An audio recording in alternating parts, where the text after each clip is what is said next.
નવસારીના વાંસદામાં ગ્રામસભાની મંજૂરી વિના સર્વે કરવાની કામગીરી સામે કોંગ્રેસના ધારાસભ્ય અનંત પટેલના નેતૃત્વમાં વિશાળ રેલી યોજાઈ હતી। મામલતદારને આવેદન પણ આપવામાં આવ્યું હતું। ગ્રામસભાની મંજૂરી વિના કોઈપણ એજન્સીને ગામમાં પ્રવેશવા નહીં દેવામાં આવે તેવી ચેતવણી આપવામાં આવી। સ્થાનિકોને વિશ્વાસમાં લીધા વગર ખાનગી એજન્સીઓ દ્વારા સર્વે કરવામાં આવી રહ્યો હોવાના આક્ષેપની સાથે ગામની મંજૂરી વગર સર્વે નહીંના નારા લગાડવામાં આવ્યા હતા।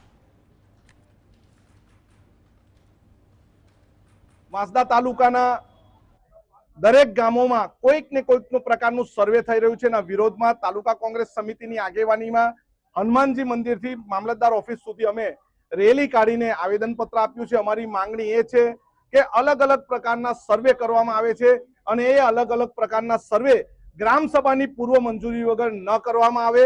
જો ગ્રામસભાની પૂર્વ મંજૂરી ન લેવામાં આવે તો અમે ગામમાં કોઈ પણ સર્વે એજન્સીને ઘૂસવા દેવાના નથી।